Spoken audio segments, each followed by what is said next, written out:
ਇੱਕ ਓੰਕਾਰ ਸਤਿਗੁਰ ਪ੍ਰਸਾਦ। ਪਰਮੇਸ਼ਰ ਇੱਕ ਹੈ। ਉਸ ਪਰਮੇਸ਼ਰ ਨੂੰ ਮਿਲਣੇ ਵਾਸਤੇ ਪੂਰੇ ਗੁਰੂ ਦੀ ਲੋੜ ਹੈ। ਪੂਰੇ ਗੁਰੂ ਦੀ ਕਿਰਪਾ ਦੇ ਨਾਲ ਉਸ ਪਰਮੇਸ਼ਰ ਦੇ ਨਾਲ ਮਿਲਾਪ ਕੀਤਾ ਜਾ ਸਕਦਾ ਹੈ। ਅੱਗੇ ਪਾਤਸ਼ਾਹ ਜੀ ਮਹਾਨ ਕਿਰਪਾ ਰਹਿਮਤ ਕਰ ਰਹੇ ਨੇ। ਹਰ ਏਕ ਸਿਮਰ ਏਕ ਸਿਮਰ ਏਕ ਸਿਮਰ ਪਿਆਰੇ। ਧੰਨ ਗੁਰੂ ਅਰਜਨ ਦੇਵ ਮਹਾਰਾਜ ਜੀ ਮਹਾਨ ਕਿਰਪਾ ਕਰ ਰਹੇ ਨੇ।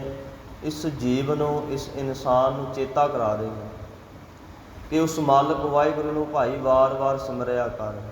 ਇੱਕ ਵਾਰੀ ਨਹੀਂ, ਦੋ ਵਾਰੀ ਨਹੀਂ। ਪਾਤਸ਼ਾਹ ਜੀ ਫਰਮਾਨ ਕਰ ਰਹੇ ਨੇ, ਹਰ ਏਕ ਸਿਮਰ ਏਕ ਸਿਮਰ ਏਕ ਸਿਮਰ ਪਿਆਰੇ। ਵਾਰ-ਵਾਰ ਸੰਬੋਧਨ ਕਰਕੇ ਵਾਰ-ਵਾਰ ਉਸ ਮਾਲਕ ਵਾਹਿਗੁਰੂ ਨੂੰ ਧਿਆਉਣਾ ਚਾਹੀਦਾ ਹੈ। ਵਾਰ-ਵਾਰ ਉਸ ਮਾਲਕ ਵਾਹਿਗੁਰੂ ਨੂੰ ਜਪਣਾ ਚਾਹੀਦਾ ਹੈ। ਜਿਹੜਾ ਇੱਕ ਪਰਮਾਤਮਾ ਹੈ, ਇੱਕ ਪਰਮੇਸ਼ਰ ਹੈ, ਇੱਕ ਦੇ ਲੜ ਲੱਗਣਾ, ਇੱਕ ਨੂੰ ਸਿਮਰਨਾ ਹੈ। ਅਤੇ ਪਾਤਸ਼ਾਹ ਜੀ ਕਿਰਪਾ ਕਰਦੇ ਨੇ, ਜਦੋਂ ਇਹ ਇਨਸਾਨ ਇੱਕ ਪਰਮੇਸ਼ਰ ਨੂੰ ਜਪਦਾ ਹੈ ਤਾਂ ਫਿਰ ਕੀ ਹੁੰਦਾ? ਪਾਤਸ਼ਾਹ ਜੀ ਕਿਰਪਾ ਕਰਦੇ ਨੇ, ਇੱਕ ਦਾ ਸਿਮਰਨ ਕਰਨ ਦੇ ਨਾਲ ਕਲ ਕਲੇਸ਼ ਲੋਭ ਮੋਹ ਮਹਾ ਭੋਜਲ ਤਾਰੇ। ਕਹਿੰਦੇ ਸੰਸਾਰ ਦੇ ਅੰਦਰ ਬੜੇ ਕਲ ਕਲੇਸ਼ ਨੇ, ਬੜੇ ਝਗੜੇ ਨੇ,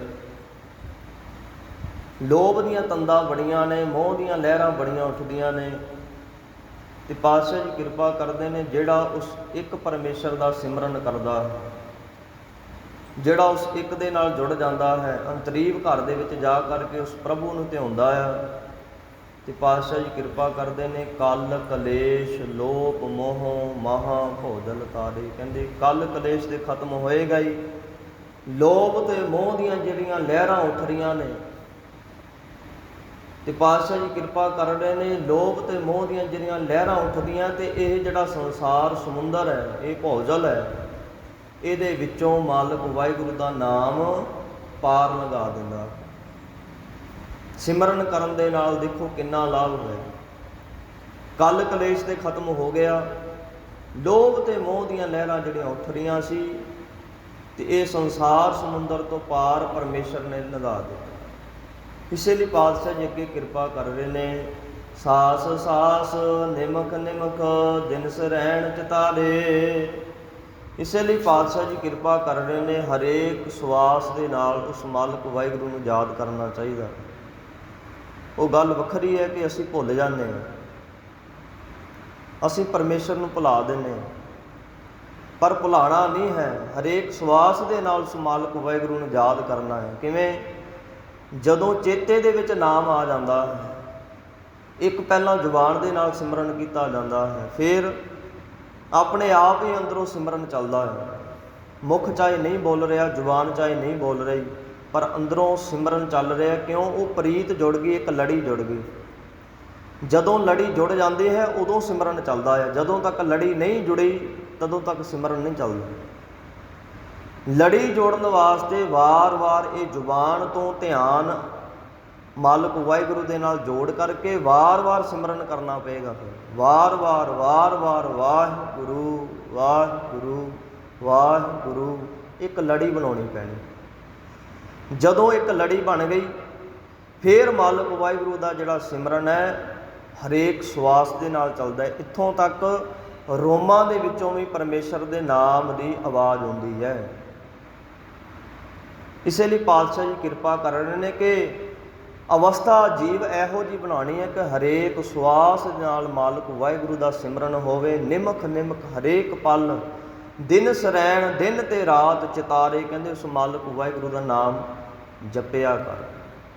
ਹਰ ਵੇਲੇ ਉਸ ਮਾਲਕ ਵਾਹਿਗੁਰੂ ਦੇ ਨਾਲ ਤੇਰੀ ਯਾਦ ਜੁੜੀ ਰਹਿਣੀ ਚਾਹੀਦੀ ਹੈ। ਅਸਲ ਦੇ ਵਿੱਚ ਜਿਹੜਾ ਸਭ ਤੋਂ ਵੱਡਾ ਸਿਮਰਨ ਉਹ ਯਾਦ ਹੈ। ਜਿਹਦੀ ਯਾਦ ਪਰਮੇਸ਼ਰ ਦੇ ਨਾਲ ਬਣ ਗਈ, ਉਹਦਾ ਸਾਰਾ ਦਿਨ ਹੀ ਸਿਮਰਨ ਹੈ, ਰਾਤ ਵੀ ਉਹਦਾ ਸਿਮਰਨ ਹੈ। ਕਿਉਂਕਿ ਇਹ ਗੱਲ ਦੀ ਬੜੀ ਡੂੰਘੀ ਸਾਂਝ ਜਦੋਂ ਪਰਮੇਸ਼ਰ ਦੇ ਨਾਲ ਪਾਉਂਦੇ ਹਾਂ ਨਾ, ਫਿਰ ਜਾ ਕੇ ਇਹ ਗੱਲ ਦੀ ਸਮਝ ਆਉਂਦੀ ਹੈ, ਫਿਰ ਸੋਝੀ ਆਉਂਦੀ ਹੈ ਕਿ ਪਰਮੇਸ਼ਰ ਦੀ ਯਾਦ ਹੀ ਸਭ ਤੋਂ ਵੱਡਾ ਸਿਮਰਨ ਹੈ। ਉਸ ਦੀ ਯਾਦ ਦੇ ਵਿੱਚ ਰਹਿਣਾ, ਜਿਹਨੂੰ ਸਤਿਗੁਰਾਂ ਨੇ ਕਿਹਾ ਹੁਕਮ ਦੇ ਵਿੱਚ ਰਹਿਣਾ, ਹੁਕਮ ਦੇ ਵਿੱਚ ਰਹਿਣਾ। ਉਹ ਹੁਕਮ, ਉਹ ਯਾਦ ਹੀ ਪਰਮੇਸ਼ਰ ਦਾ ਸਭ ਤੋਂ ਵੱਡਾ ਸਿਮਰਨ ਹੈ। ਪਰ ਇਸ ਅਵਸਥਾ ਤੱਕ ਪਹੁੰਚਣ ਵਾਸਤੇ ਪਹਿਲਾਂ ਲੜੀ ਤਿਆਰ ਕਰਨੀ ਪੈਣੀ, ਉਹ ਲੜੀ ਬਣਾਉਣੀ ਪਏਗੀ। ਇਸੇ ਲਈ ਪਾਤਸ਼ਾਹ ਜੀ ਅੱਗੇ ਕਿਰਪਾ ਕਰ ਰਹੇ ਨੇ, ਸਾਧ ਸੰਗ ਜਪਨ ਸੰਗ ਮਨ ਨਿਧਾਨ ਧਾਰੇ। ਇਸੇ ਲਈ ਪਾਤਸ਼ਾਹ ਜੀ ਕਿਰਪਾ ਕਰਦੇ ਨੇ, ਜੇ ਤੂੰ ਚਾਹੁੰਦਾ ਆ ਕਿ ਇਹ ਲੜੀ ਮੇਰੇ ਅੰਦਰ ਵੀ ਤਿਆਰ ਹੋ ਜਾਏ, ਇਹ ਸਿਮਰਨ ਅੰਦਰ ਚੱਲ ਪਵੇ, ਫਿਰ ਪਾਤਸ਼ਾਹ ਜੀ ਕਹਿੰਦੇ ਸਾਧ ਸੰਗ ਜਪਨ ਸੰਗ। ਭੁੱਲ ਜਾ ਆਲਾ ਦੁਆਲਾ, ਭੁੱਲ ਜਾ ਗੁਰੂ ਕੀ ਸੰਗਤ ਵਿੱਚ ਜਾ, ਆਲਾ ਦੁਆਲਾ ਭੁੱਲ ਜਾ ਕਿ ਮੇਰੇ ਨਾਲ ਕੋਈ ਬੈਠਾ ਹੈ ਜਾਂ ਕੋਈ ਬੋਲਦਾ ਜਾਂ ਕਿ ਨਹੀਂ ਬੋਲਦਾ। ਕਹਿੰਦੇ ਨਿਸੰਗ ਹੋ ਕੇ ਜਪਿਆ ਕਰ, ਸੰਗ ਨਾ ਕਰਿਆ ਕਰ। ਜਪਣ ਲੱਗਿਆਂ ਕਦੇ ਵੀ ਸੰਗ ਨਹੀਂ ਕਰਨੀ ਚਾਹੀਦੀ। ਕਈ ਵਾਰੀ ਅਰਦਾਸ ਦੇ ਵਿੱਚ ਖੜੇ ਹੁੰਦੇ ਤੇ ਵਾਹਿਗੁਰੂ ਨਹੀਂ ਮੂੰਹ ਦੇ ਵਿੱਚੋਂ ਨਿਕਲਦਾ, ਆਪਣੇ ਕਈਆਂ ਦੇ ਮੂੰਹ ਦੇ ਵਿੱਚ ਹੀ ਗੁਣਗੁਣਾ ਜਾਂਦੇ ਆ, ਵਾਹਿਗੁਰੂ ਨਹੀਂ ਕਹਿ ਹੁੰਦਾ।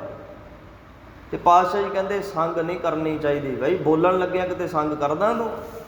ਜਦੋਂ ਗੱਲਾਂ ਕਰਦਾ ਤੂੰ ਸੰਗ ਕਰਦੇ ਆ? ਆਪਾਂ ਬੜੀ ਉੱਚੀ ਉੱਚੀ ਗੱਲਾਂ ਕਰਦੇ ਆ, ਗੇਟ ਤੋਂ ਬਾਹਰ ਖੜੇ ਹੋਈਏ ਤੇ ਇੱਥੇ ਤੱਕ ਆਵਾਜ਼ ਆਉਂਦੀ ਹੁੰਦੀ ਹੈ, ਤੇ ਪਰ ਅਰਦਾਸ ਦੇ ਵਿੱਚ ਖੜੇ ਆ ਤੇ ਵਾਹਿਗੁਰੂ ਦੀ ਆਵਾਜ਼ ਗ੍ਰੰਥੀ ਸਾਹਿਬ ਦੇ ਕੋਲ ਤੱਕ ਨਹੀਂ ਜਾ ਰਹੀ। ਇਹ ਕੀ ਹੈ? ਪਾਤਸ਼ਾਹ ਜੀ ਕਹਿੰਦੇ ਭਾਈ ਗੁਰੂ ਸਾਹਿਬ ਦਾ ਨਾਮ ਲੈਣ ਲੱਗਿਆ ਨਿਸੰਗ ਹੋ ਕੇ ਜਪਿਆ ਕਰ, ਸੰਗ ਨਾ ਕਰਿਆ ਕਰ। ਸੰਗਣਾ ਨਹੀਂ ਚਾਹੀਦਾ। ਪਰਮੇਸ਼ਰ ਦਾ ਨਾਮ ਜਪ ਰਹੇ ਆ, ਸੰਗ ਕਾਹਦੀ? ਕੋਈ ਮਾੜੇ ਸ਼ਬਦ ਬੋਲ ਰਿਹਾ, ਭੱਦੇ ਸ਼ਬਦ ਬੋਲ ਰਿਹਾ, ਫਿਰ ਤੇ ਤੈਨੂੰ ਲੱਜਾ ਵੀ ਆਵੇ, ਸ਼ਰਮ ਆਵੇ ਤੈਨੂੰ। ਜਦ ਪਰਮੇਸ਼ਰ ਦਾ ਨਾਮ ਜਪ ਰਹੇ ਆ ਫਿਰ ਕਾਹਦੀ ਸ਼ਰਮ? ਭਗਤ ਨਾਮਦੇਵ ਜੀ ਮੰਦਿਰ ਤੋਂ ਬਾਹਰ ਬੈਠੇ ਐ ਤੇ ਉਦੋਂ ਖੜਤਾਲਾ ਨਹੀਂ ਸੀ ਕੋਲ, ਚੱਪਲਾਂ ਹੀ ਸੀ, ਉਹੀ ਵਜਾ ਕੇ ਉੱਚੀ ਉੱਚੀ ਰਾਮ ਰਾਮ ਕਰੀ ਜਾ ਰਹੇ, ਨਿਸੰਗ ਹੋ ਕੇ ਜਪ ਰਹੇ ਆ। ਅੰਦਰ ਸਾਰੇ ਜਿਹੜੇ ਪੰਡਤ ਲੋਕ ਬੈਠੇ, ਬ੍ਰਾਹਮਣ ਬੈਠੇ ਆ, ਬੜਾ ਕੁਝ ਉਹਨਾਂ ਨੇ ਪਾਇਆ ਹੋਇਆ, ਤਿਲਕ ਲਾਏ ਹੋਏ ਆ, ਧੋਤੀਆਂ ਬੋਦੀਆਂ ਉਹਨਾਂ ਦੇ ਹਨ, ਬੜਾ ਕੁਝ ਉਹਨਾਂ ਨੇ ਟੱਲ ਵਜਾ ਰਹੇ ਆ, ਧੂਫਾਂ ਦਿਖਾ ਰਹੇ ਆ। ਪਰ ਭਗਤ ਨਾਮਦੇਵ ਜੀ ਮੰਦਿਰ ਤੋਂ ਬਾਹਰ ਹੈ, ਕੋਈ ਕੋਲ ਦੁਆਲੇ ਨਹੀਂ, ਇਕੱਲੇ ਹੀ ਬੈਠੇ ਆ, ਚੱਪਲਾਂ ਹੀ ਵਜਾਈ ਜਾ ਰਹੇ ਆ, ਰਾਮ ਰਾਮ ਕਹੀ ਜਾ ਰਹੇ। ਉਹ ਕੀ ਸੰਗ ਨੂੰ ਲਾ ਕੇ ਉਹਨਾਂ ਨੇ ਜਪਿਆ ਸੀ। ਪਰ ਜਿਹੜੇ ਅੰਦਰ ਬ੍ਰਾਹਮਣ ਸੀ ਉਹ ਵਿਖਾਵੇ ਦੇ ਤੌਰ ਤੇ ਲੱਗੇ ਸੀ, ਅਸੀਂ ਬੜੇ ਉੱਤਮ ਆ, ਮਹਾਨ ਆ, ਧੂਫਾਂ ਦਿਖਾ ਰਹੇ ਸੀ, ਟੱਲੀਆਂ ਵਜਾ ਰਹੇ ਸੀ। ਭਾਵ ਕਿ ਪਰਮੇਸ਼ਰ ਦੇ ਨਾਲ ਜਦੋਂ ਜੁੜਨਾ ਫਿਰ ਨਿਸੰਗ ਹੋ ਕੇ ਜੁੜਨਾ ਹੈ, ਸ਼ਰਮ ਨਹੀਂ ਕਰਨੀ। ਇਸੇ ਲਈ ਪਾਤਸ਼ਾਹ ਜੀ ਕਿਰਪਾ ਕਰਦੇ ਨੇ, ਜੇ ਤੂੰ ਚਾਹੁੰਦਾ ਕਿ ਤੇਰੇ ਅੰਦਰ ਪਰਮੇਸ਼ਰ ਦੇ ਨਾਮ ਦੀ ਜਿਹੜੀ ਰੋਹ ਹੈ, ਸਿਮਰਨ ਹੈ, ਉਹ ਚੱਲ ਪਵੇ, ਫਿਰ ਗੁਰੂ ਕੀ ਸੰਗਤ ਦੇ ਵਿੱਚ ਜਪਿਆ ਕਰ ਨਿਸੰਗ ਹੋ ਕੇ, ਸ਼ਰਮ ਨੂੰ ਲਾ ਕੇ। ਨਾਲ ਨਾਲ ਪਰਮੇਸ਼ਰ ਦਾ ਜਾਪ ਹੋਣਾ ਚਾਹੀਦਾ, ਕੋਈ ਸ਼ਰਮ ਨਹੀਂ ਹੋਣੀ ਚਾਹੀਦੀ। ਗੁਰੂ ਕੀ ਸੰਗਤ ਦੇ ਵਿੱਚ ਬੈਠੇ ਆ, ਕੋਈ ਮਾੜਾ ਕੰਮ ਆ? ਪਰਮੇਸ਼ਰ ਦਾ ਜਾਪ ਹੋ ਰਿਹਾ ਹੈ, ਉਸ ਦੀ ਉਸਤਤ ਹੋ ਰਹੀ ਹੈ। ਇਸੇ ਲਈ ਪਾਤਸ਼ਾਹ ਜੀ ਕਿਰਪਾ ਕਰ ਰਹੇ ਨੇ, ਸਾਧ ਸੰਗ ਜਪਨ ਸੰਗ ਮਨ ਨਿਧਾਨ ਧਾਰੇ। ਗੁਰੂ ਕੀ ਸੰਗਤ ਵਿੱਚ ਜਾ ਕਰ ਕੇ, ਸ਼ਰਮ ਨੂੰ ਲਾ ਕੇ, ਮਨ ਪਰਮੇਸ਼ਰ ਦੇ ਨਾਲ ਜੋੜ ਕੇ ਉਸ ਨਾਮ ਨੂੰ ਧਾਰਨਾ ਕਰ। ਪਾਤਸ਼ਾਹ ਜੀ ਕਹਿੰਦੇ ਉਸ ਨੂੰ ਜਪਣਾ ਕਰ। ਫਿਰ ਪਾਤਸ਼ਾਹ ਜੀ ਅੱਗੇ ਕਿਰਪਾ ਕਰ ਰਹੇ ਨੇ, ਚਰਨ ਕਮਲ ਨਮਸਕਾਰ ਗੁਣ ਗੋਬਿੰਦ ਵਿਚਾਰੇ। ਇਸੇ ਲਈ ਗੁਰੂ ਕੇ ਚਰਨ ਕਮਲਾਂ ਤੋਂ ਨਮਸਕਾਰ ਕਰਨੀ ਚਾਹੀਦੀ ਹੈ।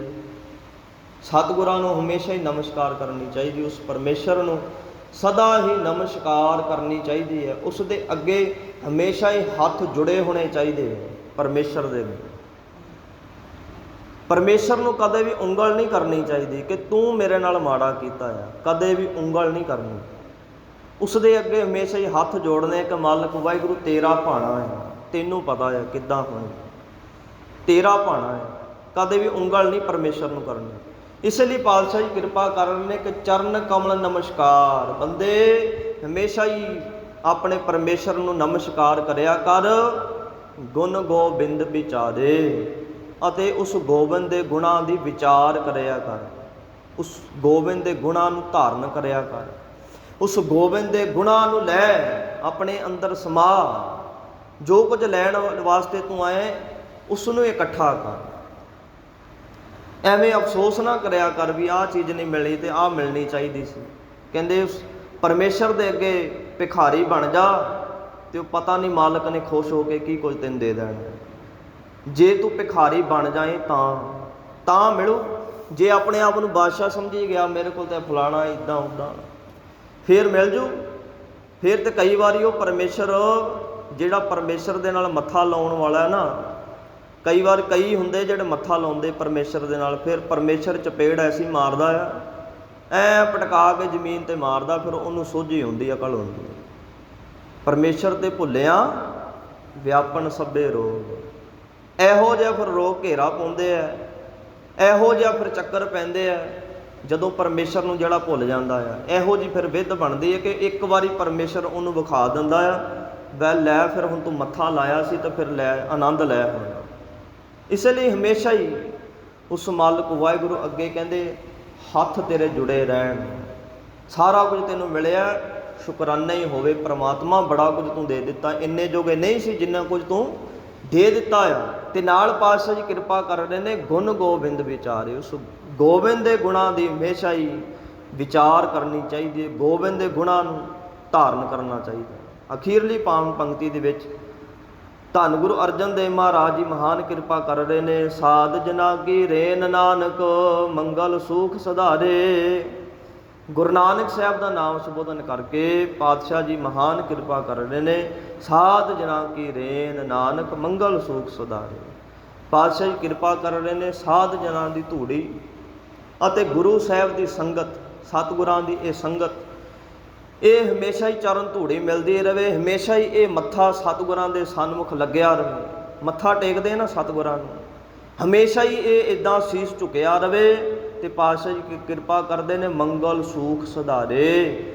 ਤੇ ਸਤਿਗੁਰਾਂ ਦੇ ਇਸ ਨਮਸਕਾਰ ਕਰਨੇ ਕਰਕੇ, ਮੱਥਾ ਜਿਹੜਾ ਸਤਿਗੁਰਾਂ ਦੇ ਆਪਾਂ ਅੱਗੇ ਟੇਕਦੇ ਹਾਂ ਵੀ ਸਤਿਗੁਰੂ ਜੀ ਮੇਰਾ ਮਨ ਤੇ ਤਨ ਤੇਰੇ ਅੱਗੇ ਭੇਟਾ ਆ, ਤੇ ਪਾਤਸ਼ਾਹ ਜੀ ਕਿਰਪਾ ਕਰਦੇ ਨੇ, ਮੰਗਲ ਸੂਖ ਸੁਧਾਰੇ। ਇਹਦੇ ਵਿੱਚੋਂ ਹੀ ਸੁੱਖ ਉਤਪੰਨ ਹੋ ਜਾਂਦਾ, ਇਹਦੇ ਵਿੱਚ ਹੀ ਅਸਲੀ ਆਨੰਦ ਹੈ, ਇਹਦੇ ਵਿੱਚ ਹੀ ਸੁੱਖ ਹੈ। ਗੁਰੂ ਸਾਹਿਬ ਦੇ ਅੱਗੇ ਝੁਕ ਜਾਈਏ, ਸਤਿਗੁਰਾ ਇਹ ਤਨ ਵੀ ਤੇਰਾ ਹੈ, ਇਹ ਮਨ ਵੀ ਤੇਰਾ, ਤੇ ਨਾਲ ਕਿਹਾ ਕਰੋ ਸਤਿਗੁਰੂ ਜੀ ਇਹ ਮੇਰੀ ਜਿਹੜੀ ਭੈੜੀ ਮੱਤ ਹੈ ਨਾ, ਇਹ ਵੀ ਆਪਣੇ ਕੋਲ ਹੀ ਰੱਖ ਲਓ, ਆਪਣੀ ਮੱਤ ਮੈਨੂੰ ਦੇ ਦਿਓ। ਸਤਿਗੁਰੂ ਜੀ ਆਪਣੀ ਮੱਤ ਮੈਨੂੰ ਦਿਓ।